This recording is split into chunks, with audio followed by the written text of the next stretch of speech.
राम राम। ओम नमः शिवाय। कहते हैं प्रभु श्री राम का नाम लेने की कितनी महिमा है, इसके कितने ही उदाहरण हमारे शास्त्रों में भरे पड़े। एक संत थे जिनका नाम था श्यामदास। वो दिन रात प्रभु श्री राम का नाम जाप करते रहते, कहीं भी जाते जय श्री राम जय श्री राम जय श्री राम जय श्री राम उनकी वाणी पर चलता रहता। वो देशाटन करते रहते थे। एक दिन जब वो जंगल से गुजर रहे थे तो वहीं संध्या हुई और वहीं रात्रि होने को आई।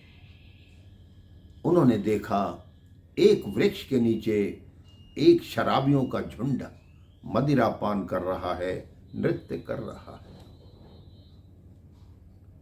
श्यामदास जी ने उनको देखा तो वो पहचान गए कि ये सब शराबी हैं। उन्होंने श्यामदास को देखकर कहा, तुम यहां जंगल में कैसे साधु? क्या तुम्हें हमें देखकर डर नहीं लग रहा? क्या तुम जानते नहीं कि हम कौन हैं? उन्होंने साधु को पकड़कर अपने राजा के समक्ष पेश किया। साधु ने क्या, मैं आप लोगों को पहचान गया हूं कि मेरे विचार से आप सब लोग प्रेतात्मा हो, प्रेत हो, और ये प्रेतों का राजा है। राजा ने कहा, प्रेतों को सामने देखकर भी तुम्हें भय नहीं लग रहा? वो संत श्यामदास जोर से हंसे। वो कहते हैं, भय किस बात का? जब हमें जीवन से ही लालसा नहीं तो मृत्यु का भय कैसा? मृत्यु का डर उसको होता है जिसके मन में जीने की लालसा होती है। हम तो प्रभु का नाम लेते हैं और उसी के गुण गाते हैं। फिर श्यामदास जी ने कहा, आज यहां उत्सव किस बात का है? तो प्रेतों के राजा ने कहा कि मेरी बेटी बहुत वर्ष से कुंवारी बैठी है, कल उसका विवाह होना है। तो श्यामदास जी ने कहा, उसका विवाह कहां होना है, किससे होना है, वो कौन सा प्रेत है? तो उस राजा ने कहा, अभी वो मरा नहीं। इस जंगल से बाहर एक सेठ है श्रीमत, जो बहुत धनवान है। उसका एक बेटा है जो वर्षों से बीमार पड़ा है। कल उसकी मृत्यु होगी, वो प्रेत बनेगा और हम अपनी पुत्री का विवाह उसके साथ कर देंगे। अब वो संत राम राम लेते हुए उस गांव में पहुंच गए। किसी से पूछा कि यहां श्रीमत नाम का कोई सेठ है? उन्होंने कहा है। वो उसके घर पहुंचे और देखा कि उनका पुत्र बीमार पड़ा है। उन्होंने कहा, आपका पुत्र बीमार है, मैं उसे एक बार देखना चाहता हूं। उस सेठ ने सोचा, मेरे पुत्र की अंतिम घड़ी आ रही है, शायद उसकी मुक्ति कराने ही ये संत यहां पधारे हों।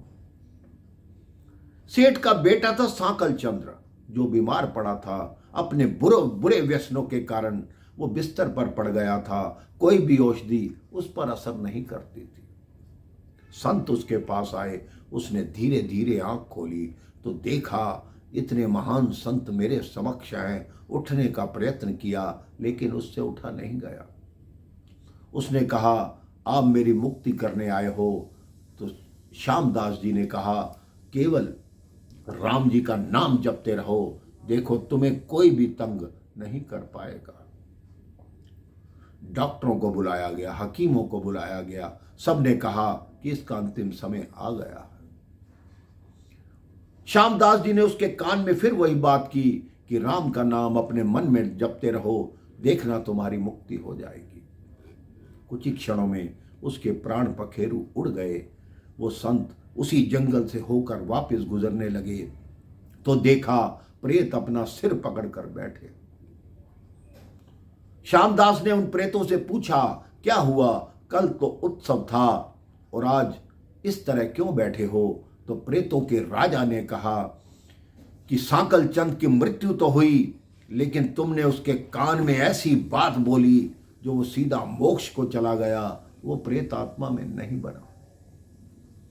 तो मेरे भाई बहन देखिए, एक बार राम नाम बोलने से वो प्रेत आत्मा की योनि से मुक्त होकर सीधा मोक्ष को गया। आप भी अपने जीवन में प्रभु श्री राम का नाम लेते रहिए, क्योंकि किसी को नमस्ते नमस्कार कहने की बजाय राम राम बोलिए तो आपका जीवा भी पवित्र होगी, आपका मन भी पवित्र होगा। मेरे साथ प्रेम से बोलिए राम राम, जय श्री राम, ओम नमः शिवाय।